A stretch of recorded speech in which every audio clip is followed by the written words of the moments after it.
Hi friends, நான் இன்றைக்கி இந்த வீடியோவில் உங்களுக்கு என்ன செஞ்சு காட்ட போகிறேன்னு பார்த்தீங்கன்னா, ஹோம்மேட் நட்ஸ் பவுடர் தாங்க செஞ்சு காட்ட போகிறேன்.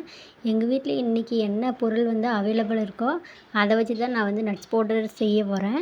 முதல்ல காலையில் எழுந்த உடனே சுடுதண்ணியில் பாதாம் ஊற போட்டேன். அப்போ தான் அது தோல் ஈஸியாக வரும்னு சொல்லிட்டு ஊற போட்டேன்.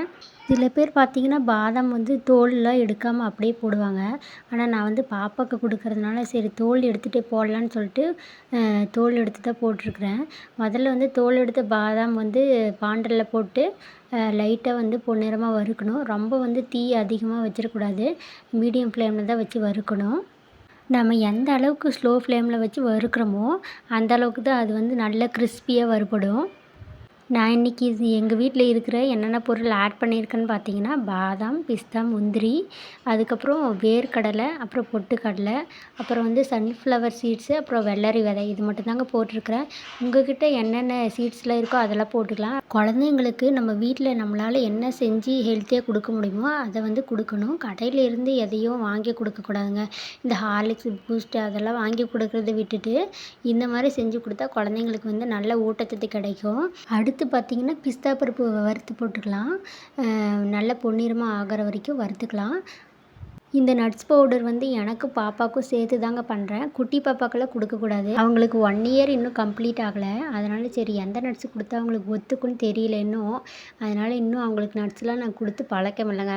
அடுத்து பார்த்திங்கன்னா, வேர்க்கடலை பச்சையாக தான் வீட்டில் இருந்துச்சு. உங்கள்கிட்ட வறுத்த வேர்க்கடலை இருந்தாலும் அதையே தோல் நீக்கிட்டு போட்டுக்கலாம். என்கிட்ட பச்சை வேர்க்கடலை தான் இருந்துச்சு. அதனால சரி அதையே போட்டு வறுத்துலான்னு சொல்லிட்டு வறுக்கிறேன். நடுவில் எங்கள் பெரிய பாப்பா 2 வேர்க்கடலை எடுத்து சாப்பிட்டு போயிட்டாங்க. அதுக்கப்புறம் பார்த்திங்கன்னா, முந்திரி லைட்டாக போட்டு வறுத்துக்கலாம். அதுக்கப்புறம் பார்த்திங்கன்னா, வீட்டில் மக்கானம் கொஞ்சம் தாங்க இருந்துச்சு. பாப்பாவுக்கு ஸ்கூலுக்கு கொடுத்து வரதுக்காக வாங்கி வச்சது. அது கொஞ்சம் இருந்துச்சு. அதனால் அதை மட்டும் போட்டுக்கிட்டேன். அதுக்கப்புறம் பார்த்தோன்னா சன்ஃப்ளவர் சீட்ஸும் வெள்ளரி விதையும் தான் இருந்துச்சு. நீங்கள் வேணும்னா பூசணி விதை, இன்னும் என்ன விதை வீட்டில் இருக்கோ அதெல்லாம் போட்டுக்கலாம்.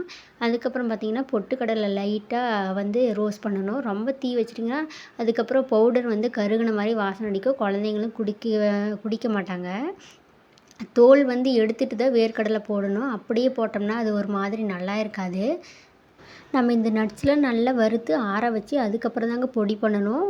உடனே பொடி பண்ணிடக்கூடாது.